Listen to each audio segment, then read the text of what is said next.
kita akan menuju ke Depok.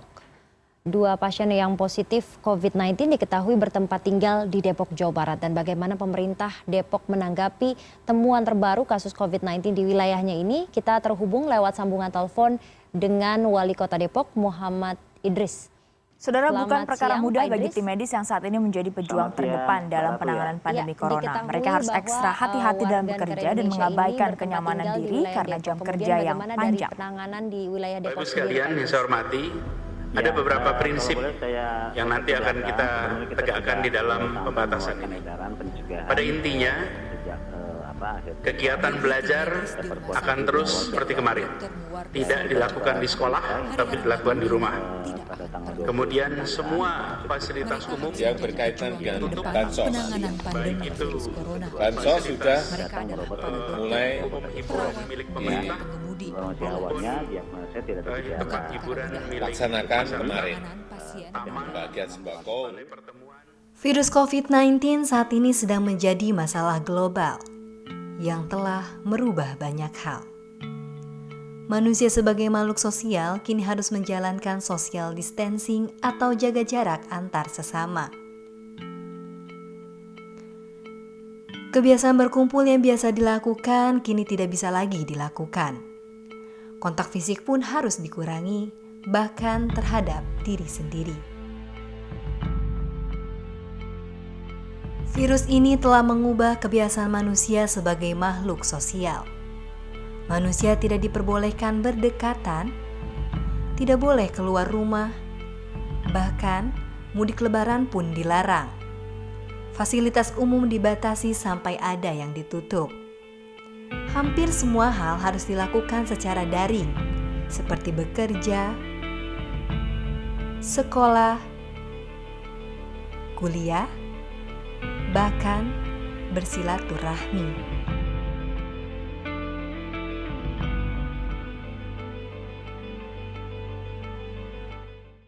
Jadi work from home atau yang disebut juga dengan bekerja dari rumah, inilah instruksi dari semua aparatur negara diinstruksikan oleh pemerintah melalui Menpan Cahyokumolo.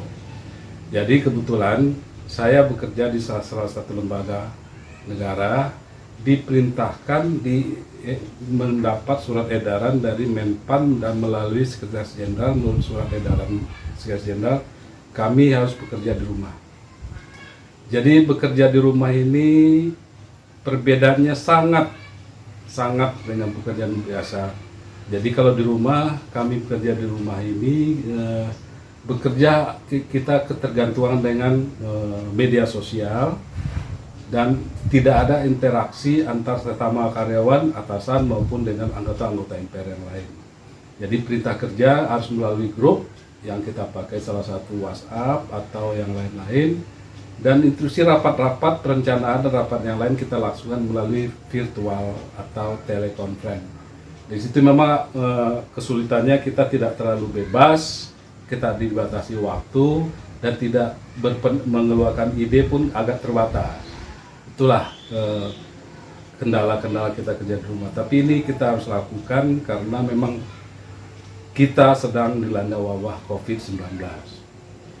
Dan untuk selanjutnya mudah-mudahan bekerja di rumah ini akan lebih efektif lagi kalau kita tetap fokus dan tidak melaksanakan keluar dari rumah sesuai dengan instruksi pemerintah. Kita harus di rumah, bekerja di rumah, ibadah di rumah, dan segala sesuatu di rumah untuk memutus mata rantai COVID-19 ini. Kesan ini memang berat bagi saya sebagai salah satu staf atau pegawai yang bekerja ketergantungan dari media sosial dengan ruang terbatas, memang sangat berat, tidak bisa berinteraksi, tidak bisa mengeluarkan pendapat, tidak bisa mengusulkan, mengadakan rapat dengan teman-teman kerja, apalagi saya bekerja di redaksi salah satu media di MPR RI, kita tidak bisa lagi optimal, tetapi ini harus kita lanjutkan. Mudah-mudahan wabah ini cepat berlalu, kita bisa bekerja seperti biasa lagi. Jadi harapan ke depan yang kita rasakan, yang pribadi saya rasakan bahwa harusnya setiap pemerintah atau pembuat kebijakan akan lebih siap lagi. Seperti kita ketahui, kita mungkin secara saya dapat informasi, kita terlambat untuk mengatasi COVID-19 ini. Jadi inilah imbas kita, masyarakat jadi bingung, pegawai jadi resah, kita juga ini mudah-mudahan ke depan kalau terjadi seperti ini lagi kita akan lebih siap dan pembuat kebijakan pun akan lebih siap dengan melibatkan segala unsur masyarakat maupun dari kesehatan maupun teknik-teknik yang lain agar wabah ini bisa kita atasin. Yang seperti contoh kita lihat seperti Thailand, Vietnam, Korea Selatan, mereka lebih siap, mereka lebih cepat, mereka lebih ketat, mereka lebih tegas untuk melakukan, mereka sekarang bebas dari wabah COVID-19 ini. Dan mudah-mudahan harapan saya ke depan masyarakat, pemerintah, pembuat kebijakan akan lebih siap lagi, peka terhadap informasi kalau terjadi masalah seperti ini yang akan datang. Terima kasih. Menurut saya seharusnya kuliah online adalah kuliah yang seperti biasanya atau tatap muka juga, tapi medianya saja yang diubah karena ada beberapa cara perkuliahan online yang seperti menggunakan video call atau sosial media seperti itu. Nah, yang membuat kami keberatan sebagai mahasiswa atau pelajar adalah persepsi pengajar atau dosen yang menganggap bahwa perkuliahan online ini adalah seperti memberikan tugas kepada pelajarnya atau mahasiswanya, sehingga ada penumpukan tugas yang harus dikerjakan dalam waktu singkat. Bayangkan saja ketika dalam satu hari ada 2-3 mata kuliah, dan ketiganya atau keduanya itu memberikan tugas secara bersamaan dalam waktu yang tidak panjang atau singkat, harus diselesaikan mungkin pada hari itu juga, dan itu yang membuat kami kesulitan. Sedangkan faktor-faktor lainnya seperti faktor keadaan lingkungan, faktor daerah yang tidak memiliki sinyal atau jaringan internet yang kuat, ada juga faktor ekonomi seperti kita menggunakan internet itu kan harus mempunyai paket internet, dan itu menyulitkan kami seperti itu. Nah, faktor-faktor yang tidak mendukung itu memang sangat mengganggu kami. Tapi memang kuliah online ini juga memiliki keuntungan atau kebaikan gitu ya. Kelebihannya adalah bahwa kita bisa lebih melek terhadap teknologi. Jadi kita tidak gaptek karena kita harus bisa bagaimanapun itu mempelajari segala sesuatunya. Secara tidak langsung kita juga mempelajari teknologi itu sendiri. Sebenarnya belajar online di masa pandemi ini ada kekurangannya, ada kelebihannya. Kelebihannya itu yang pertama, kita bisa gampang mengaksesnya karena semuanya serba online kan. Dan kita juga nggak perlu effort harus ke kampus, habis itu harus dandan bagian cewek, habis itu harus mandi segala macam. Yang penting kita rapih, kita siap sedia di depan laptop dan juga buka platform yang mau kita tuju. Tapi kekurangannya ada banyak juga. Yang pertama, mekanisme atau metode yang digunakan sama dosen itu terkadang tidak sesuai dengan apa yang mahasiswa harapkan. Jadi mahasiswa kurang bisa menerima ilmu yang diajarkan oleh dosen tersebut. Yang kedua, mahasiswa menjadi kesulitan dalam mengerjakan tugas yang diberikan. Karena pada dasarnya dosen ketika menyelenggarakan kuliah online ini, beliau ini juga memberikan tugas sebagai pengganti kuliah tatap muka. Nah, itu juga memberikan beban tersendiri bagi mahasiswa, sehingga mahasiswa jadi berarti kayak udah stres duluan, abis itu tugasnya malah jadi terbengkalai, dan itu mengurangi minat mahasiswa dalam belajar. Harapannya ada dua juga. Yang pertama, pandemi ini segera selesai, entah ditemukan vaksinnya ataupun PSBB yang diterapkan oleh pemerintah itu bisa efektif sehingga korban mulai menurun dan juga banyak angka yang sembuh nanti.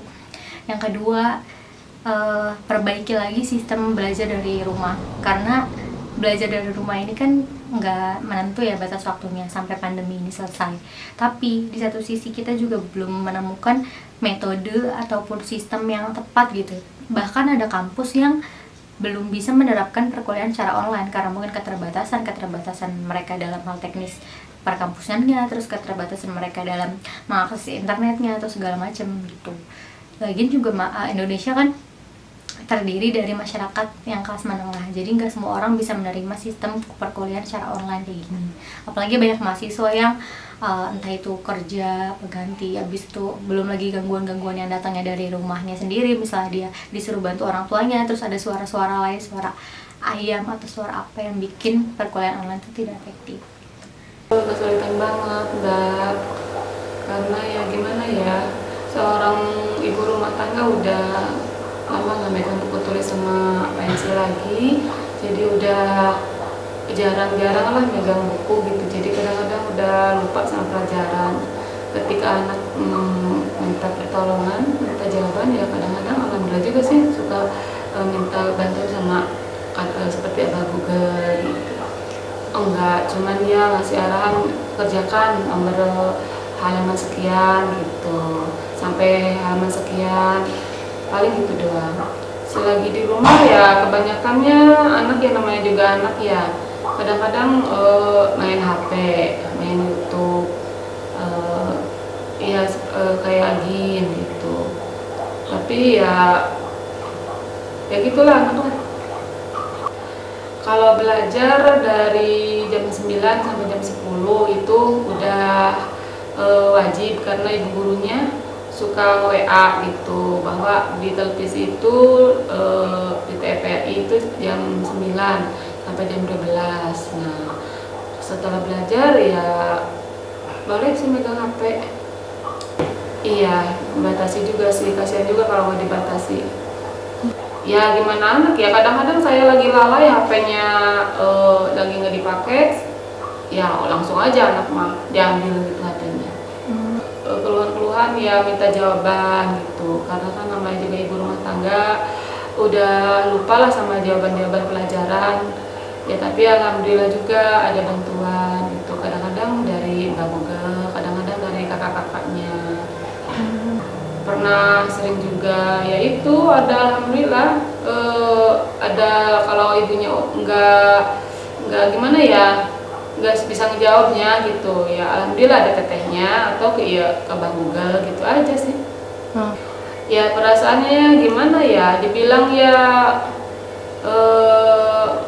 enak ya nggak enak, dibilang ya udahlah demi anak gitu, namanya juga lagi ya musim apa namanya, Covid ini ya, jadi ya harus berusaha lah gitu, harus ngebantu gitu biar anaknya ya bisa gitu. Di samping efektif atau tidaknya, sebenarnya menurut saya tidak, karena saya sendiri seringkali mengalami kesulitan dalam proses pembelajaran online ini. Misalnya seperti rebutan sinyal, susah sinyal, terus kuota habis, lebih banyak mengeluarkan biaya karena kuota. Tujuan dari model pembelajaran daring saat ini adalah kita bisa belajar dari rumah dan sambil mencegah penularan COVID-19. Tapi mungkin ada beberapa orang yang menikmati pembelajaran daring online ini karena sistem pembelajarannya yang santai, yang fleksibel, bisa sambil rebahan juga. Bagi saya sendiri sebagai mahasiswa sudah terbiasa melakukan pembelajaran jarak jauh tanpa harus adanya bertatap muka setiap hari. Tapi masih ada beberapa sekolah di Indonesia yang masih jarang atau bahkan belum pernah melakukan metode pembelajaran berbasis online karena COVID-19. Namun di balik semua itu, saat ini semuanya wajib dilakukan untuk menghambat penularan virus COVID-19. Saya sendiri tidak memakai wifi dari rumah. Untuk masuk ke aplikasi pembelajaran kami harus mendownload beberapa aplikasi seperti Google Meet, Google Classroom, terus Zoom, yang tentunya memakan kuota banyak. Saya sendiri dari pihak kampus tidak ada subsidi kuota atau semacamnya, jadi saya harus membeli kuota sebesar 70.000 yang hanya sampai 2 minggu. Saya berharap pandemi COVID-19 ini cepat berakhir agar kami sebagai pelajar, mahasiswa, dan yang lainnya yang bekerja kembali beraktivitas seperti biasa, karena lebih efektif menurut saya. Menurut saya pembelajaran daring tidak efektif dikarenakan saya sendiri merasakan sulitnya dalam pembelajaran daring ini. Contohnya kayak susah sinyal, kemudian aplikasi suka error, terus kuota gampang habis. Menurut saya, pembelajaran daring ini ada kelebihan dan kekurangannya. Nah, kelebihannya sendiri, jadi kita tuh kayak bisa santai gitu ngerjain tugas, kemudian kita nggak perlu capek-capek ke kampus. Terus kekurangannya seperti susah sinyal dan kehabisan kuota. Kemudian untuk saya sendiri sebagai mahasiswa, saya sudah terbiasa menerapkan pembelajaran jarak jauh tanpa adanya pertemuan dengan para dosen, karena di tingkat akhir sudah tidak ada pembelajaran di kelas. Saya berharap wabah ini cepat selesai, kemudian semuanya segera membaik, agar saya sendiri dapat mengerjakan tugas akhir saya dengan lebih baik lagi, kemudian bisa menjalankan aktivitas seperti biasanya. Sangat berbeda ya sekarangnya. Seperti ada yang kurang. Banyak aktivitas yang biasanya dilakukan di bulan Ramadan, seperti tarawih di masjid, anak-anak pada mikra, beli-beli tajil, juga kalau sore ke pasar. Sekarang nggak bisa dilakukan lagi karena ada corona. Iya, tarawihnya di rumah karena nggak boleh kalau di luar di masjid sama pemerintah. Ya mau nggak mau, segala bentuk ibadah bulan Ramadan saya lakukan di rumah. Tarawih sama keluarga, sama suami dan anak-anak. Biasa aja sih, tidak menghilangkan makna tarawih ya. Maksudnya pahalanya juga sama, mau tarawih di rumah atau di masjid akan sama-sama berjamaah. Bedanya cuma tempatnya aja.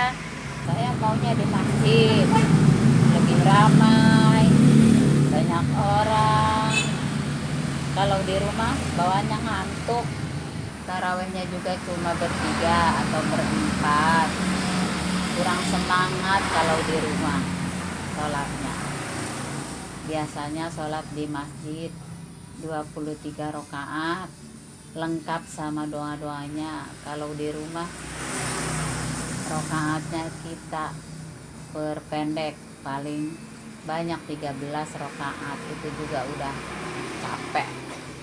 Kalau di masjid sholatnya kan beramai-ramai, ketemu banyak ibu-ibu, ketemu banyak bapak-bapak, jadi bisa saling ngobrol. Kalau lagi jeda sholatnya kan jadi enggak terasa kalaupun banyak rakaatnya, karena sholatnya itu tenang.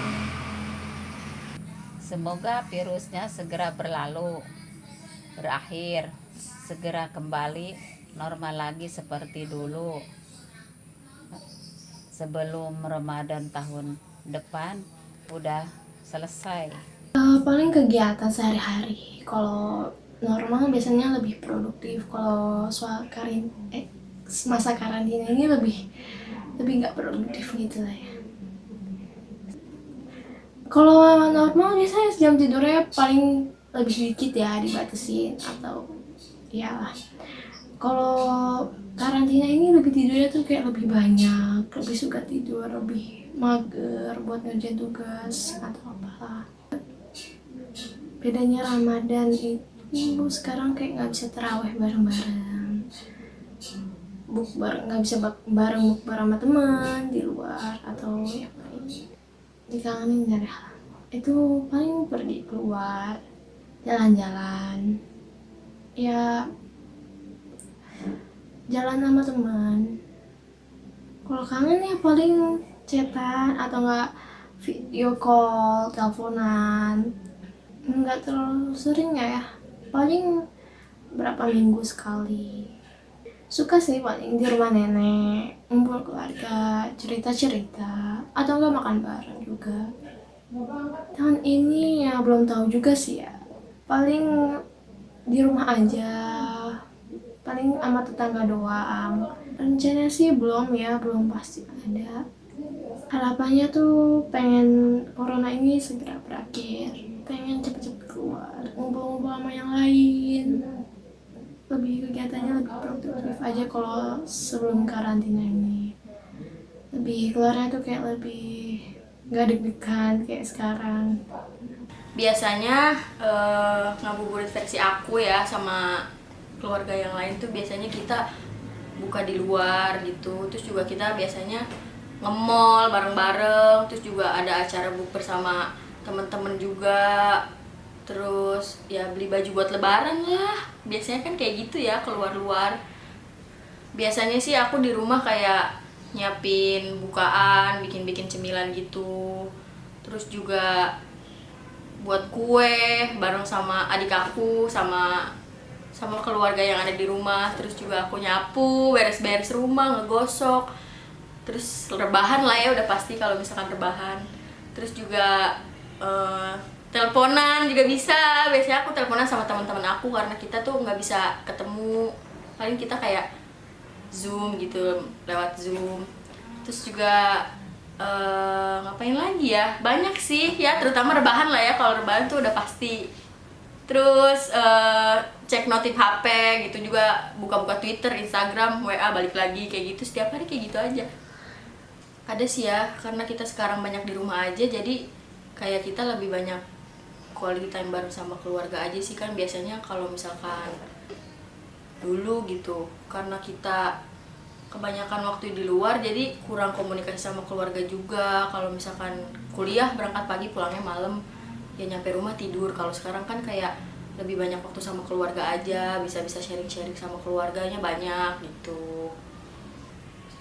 Tanggapan aku sih ya mendingan kalian di rumah aja semuanya, stay at home, karena ya udah paling baik gitu. Kalau misalkan kalian kena corona juga kan pasti nanti jatuhnya jadi nyesel gitu.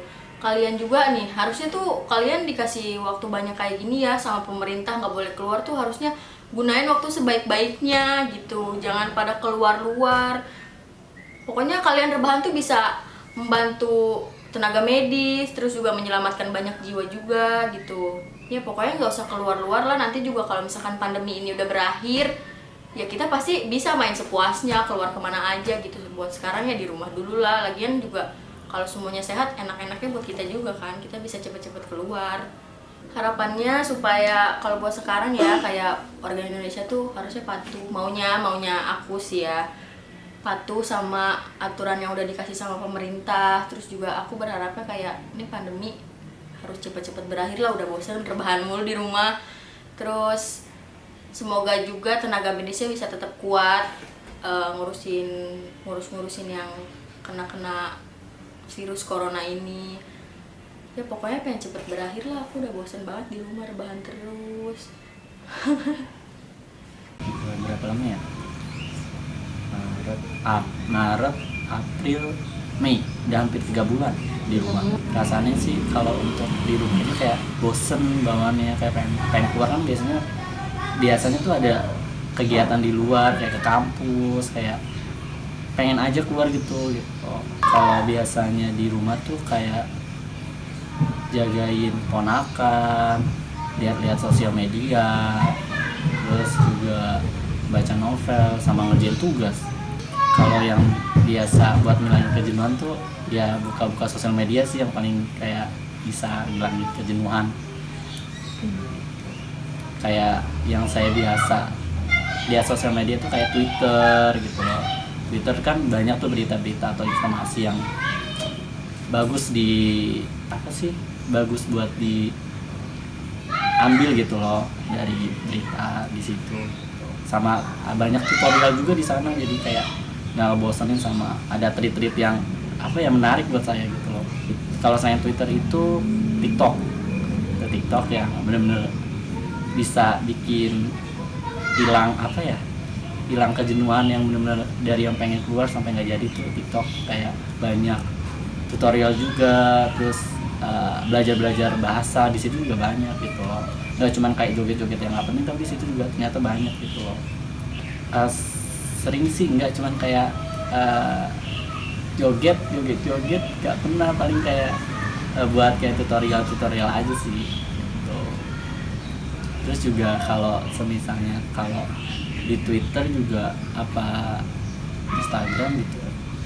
Kalau Instagram sih lebih ke banyak orang-orang apa ya, yang jualan sih, jadi nggak kepengen lihat Instagram. Kalau Twitter terus TikTok tuh baru menarik. Ya kayak gitu aja gitu sampai tiba-tiba udah maghrib, udah ganti hari lagi aja gitu. Dan untuk mengisi waktu-waktu selama karantina itu, gue melakukan beberapa kegiatan yang bersangkutan dengan perkuliahan, kayak ngerevisi proposal, terus kuliah online, ngerjain tugas, membuat resume mengenai monitoring dan evaluasi dari kasus COVID-19 ini, terus beberapa diskusi dengan dosen, kemudian mengolah data penelitian yang sebelumnya tertunda, dan juga menyusun sedikit demi sedikit karya tulis ilmiah. Selain mengerjakan tugas-tugas dari kampus, gue juga melakukan beberapa kegiatan rumah kayak nyapu, ngepel, terus nyetrika. Dan untuk mengusir rasa bosan, gue biasanya nonton drama Korea, terus series-series di Netflix, atau nontonin video-video YouTube, terus scrolling timeline Twitter. Dan juga gue melakukan kegiatan yang mungkin semua orang lakuin, yaitu bikin TikTok. Selain itu, gue juga mencoba melakukan hal-hal baru, kayak nyobain beberapa resep dari TikTok maupun dari Twitter, kayak bikin mie dengan resep yang berbeda, terus bikin Oreo cheesecake, terus bikin es krim, sup roti keju, dan juga kopi dalgona. Dan terbukti hal-hal tersebut menghilangkan rasa bosan gue selama masa karantina ini.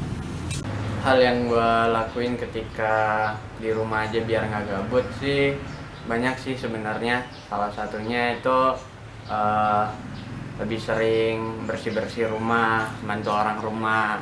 Kan kebetulan juga rumah lagi kotor banget, apalagi masih baru pindahan kan. Jadi banyak barang-barang yang lokasinya itu masih diubah-ubah lagi. Kemudian baca buku, kan ini merupakan kesempatan kita untuk lebih aktif lagi dalam menuntut ilmu, terutama di rumah aja, salah satunya melalui membaca buku. Karena ketika kita tidak menerapkan social distancing ini atau masuk seperti biasa, saya kira pasti waktu kita bakal banyaknya kepake di nongkrong bareng sama teman-teman. Nah, jadi karena social distancing ini kita akan punya banyak waktu yang membuat kita bisa lebih aktif dalam melakukan minat kita lah, memperdalam ilmu kita juga.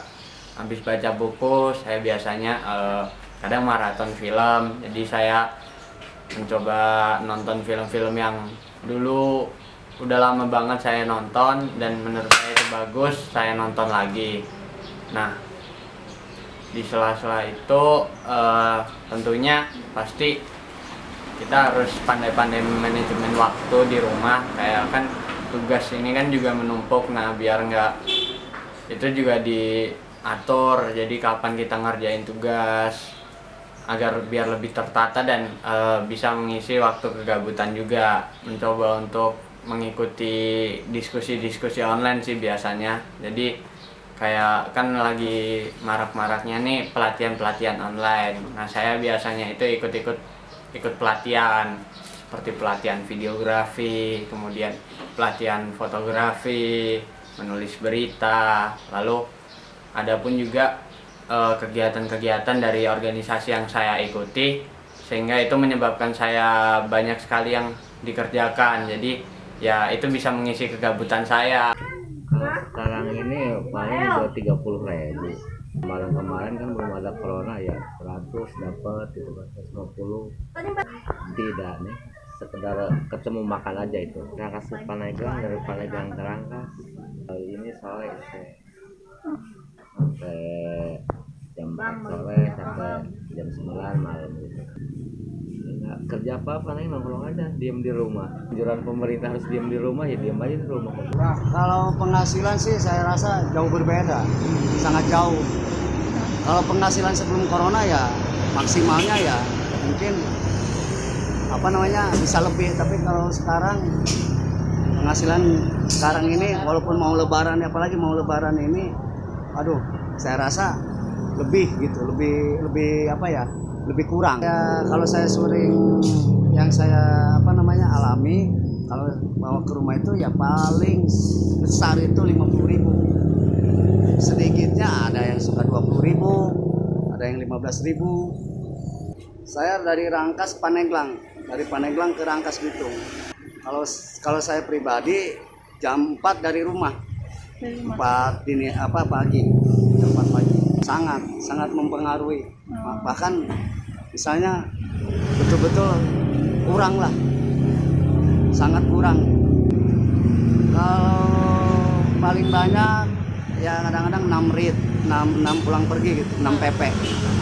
6 rit itu 6 pp, ada 4, kadang-kadang 4 pp, kadang ya gimana ngetemnya aja. Kalau ngetemnya kelamaan ya bisa jadi kita bisa 4 rit atau 4 pp gitu, 4 pulang pergi, atau bisa 5. Kalau kita nyodok aja ya mungkin bisa 6 pp lah seminggu full, karena kita kan punya batangan, punya pegangan sendiri mobilnya. Kalau misalnya kadang nyerep, kalau nyerep seminggu itu dari waktu seminggu kadang 3 hari sebelum corona. Cuman pendapatannya kalau udah situasinya seperti ini ya sangat jauh lah, seperti biasa gitu. Sebelum ada corona sebetulnya ini harus dari kemarin ini udah harus rame. Belanjanya nunggu bibi sayur yang lewat. Sebelumnya kita bisa belanja bebas, misalnya keluar ke Serdang kemana gitu. Sekarang mau nggak bisa, nunggu bibi sayur aja. Terus kan walaupun nunggu bibi sayur juga harus pakai masker. Di sini sebenarnya tidak ada, cuman hanya perbedaannya pakai masker aja. Yang jualannya pakai masker, yang belinya ada yang pakai masker, ada yang enggak. Yaitu social distancing, menjauhkan diri dari keramaian, berdiam diri di rumah, berjemur, dan yang lainnya. Social distancing yang saya lakukan di rumah yaitu yang pertama berjemur, tidur teratur, makan yang bergizi.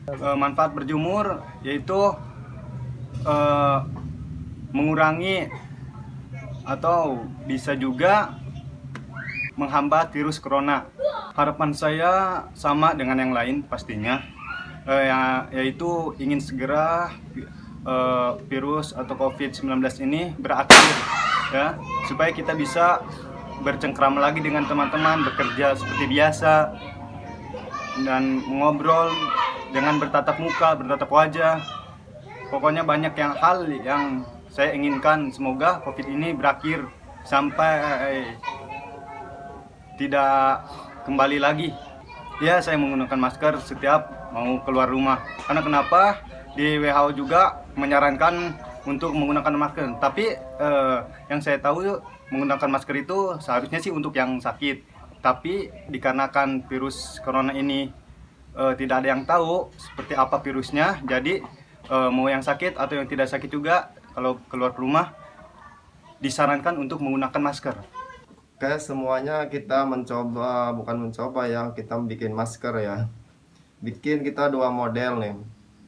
Pertama yang merah ini dari bahan katun, cuman kita bikin ada rempel-rempelan begini 3. Kita satunya lagi bahan hitam, dia bahan PE kaos yang tebal, bahan PE katun ya. Modelnya bisa seperti kayak gini, ada yang modelnya langsung 4, cuman yang kayak gini langsung ke kuping, bisa ke kuping. Kita bisa lihat lebih enak. Kita biasa menggunakan pakai ini, pakai alat corong namanya ini. Jadi ini tempelin ke mesin jahit di sini buat bikin tali. Si corong ini. Jadi ini udah satu paket dari sini sama ini. Sama alatnya udah satu paket. Dan kita bikin tali itu pertama kita bikin jahit ininya dulu. Yang rempal-rempalnya ini nih kita jahit, kita bikin ini dulu. Ya, ini dirempel. Setelah dirempel kita jahit pinggir bawahnya sama atas. Setelah itu masuk corong, bikin jahit tali. Ini yang model rempel ya.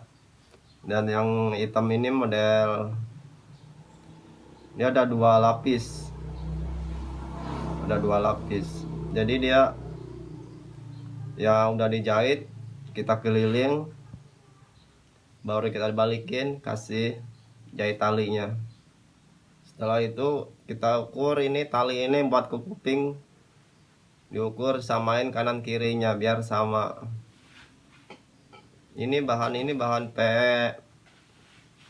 katun, kaos ya. Kalau yang hitamnya ini bahan katun minyak. Pembuatan tergantung kita persiapan semuanya ya. Kalau udah siap semua tinggal jahit itu minimal paling 15 menit. Udah siap semua, udah ada semua alat-alat, kita tinggal jahit itu 15 menit paling. Kalau bikin nggak nentu. Kita kalau ada yang pesan 100, kita sehari itu bisa dapat 100. Dibuat paling banyak 400. Kalau banyak yang pesan mah kita 5.000 juga dibikinin. Upaya untuk mencegah corona kalau menurut gua sih sering cuci tangan, sering makan buah, terus kalau ada hand sanitizer bisa dipakai juga, masker, sama menghindari kerumunan. Penambahan makan buah sih ada penambahan makan buah, kayak misalkan makan 1 gitu, biasa makan 1 dijadiin kayak 2 atau 3, atau misalkan jedanya berapa menit atau berapa detik gitu, atau berapa jam. Kalau menurut gua sih lebih efektif mencuci tangan dengan air yang mengalir, karena si bakteri itu, si virus itu langsung kecuci dengan air yang mengalir dan sabun kan. Sedangkan ini hand sanitizer kalau menurut gua sih nggak terlalu nggak terlalu efektif sih kalau menurut gua. Emang lebih baik cuci tangan dengan air yang mengalir. Sebenarnya kalau itu sih balik lagi ke peran pemerintah sih ya. Kalau misalkan untuk penanganan seperti itu buat masyarakat yang bandel gitu kan, kalau menurut gua sih emang pemerintahnya aja yang belum tegas. Jadi kayak misalkan kayak sanksi untuk pelanggaran kayak gitu. Kalau menurut saya nggak, kurang efektif. Kalau cuma disuruh push up doang kayaknya nggak efektif. Kalau gue ngelakuinnya karena inisiatif diri sendiri, karena gue pengen ngejaga diri gue sama orang-orang di sekitar gue. Gue nggak pengen orang-orang di sekitar gue kena dan gue juga kena. Saya berharap pandemi COVID ini akan segera berlalu. Pandemi ini segera berakhir karena benar-benar berpengaruh kepada semua orang. Mungkin pikiran saya sama dengan pikiran semua orang yang ada saat ini yang merasakan imbas dari pandemi ini. Pengen semuanya kembali seperti sedia kala, pengen kembali bisa aktivitas lagi seperti dulu lagi. Yang bekerja bisa kembali bekerja, yang jualan bisa kembali jualan, yang aktivitas semuanya bisa beraktivitas kembali. Seperti saya juga pekerja kantoran yang ya di perusahaan nggak terlalu besar, tapi dengan adanya pandemi ini yang tadinya kita dapat penghasilan full, saat ini dapat potongan karena masuk 1 minggu paling cuma 4 hari, 3 hari. Belum lagi teman-teman saya yang sudah kena PHK ataupun dirumahkan. Masih bersyukur sih bisa bekerja, cuman ya kasihan aja melihat banyak teman-teman yang sekarang tidak bisa bekerja lagi. Selain itu saya berharap pemerintah segera menjalankan, bisa menindaklanjuti orang-orang yang tidak bisa mengikuti anjuran pemerintah. Misalnya PSBB. Masih banyak di jalanan yang saya temukan itu rame, macet. Apalagi sekarang ini bulan puasa ini saya benar-benar melihat jalan penuh macet, seperti nggak ada yang namanya COVID tuh nggak ada. Dan di situ ada pos polisi, saya nggak melihat ada polisi yang bergerak membubarkan atau apa, itu tidak ada. Saya berharap PSBB bisa dijalankan betul-betul sehingga kita yang sudah di rumah ini bisa benar-benar ada faedahnya, nggak cuma di rumah aja penghasilan nggak ada. Ya gimana kalau kayak gini? Ya mungkin itu sih harapan-harapan saya untuk masa-masa sulit ini. Saya berharap ya kita semua bisa melewati masa sulit ini, bisa kembali seperti semula lagi, aktivitas lagi, bekerja, sekolah. Anak-anak sudah banyak yang di rumah nggak sekolah, sekolah online, sekolah. Tapi kan sosialisasi mereka di antara teman tuh sangat berkurang sekarang. Ya, mungkin demikian pengharapan saya di masa pandemi COVID ini. Semoga kita semua bisa melewatinya. Sukses untuk semuanya. Pandemi tidak serta-merta dapat menghentikan aktivitas kita sepenuhnya. Masih banyak hal yang bisa kita lakukan dari rumah. Mari kita menjadi pahlawan dengan berdiam diri dan tetap jaga jarak. Tetap sabar, jaga jarak, rajin mencuci tangan, dan tetap di rumah.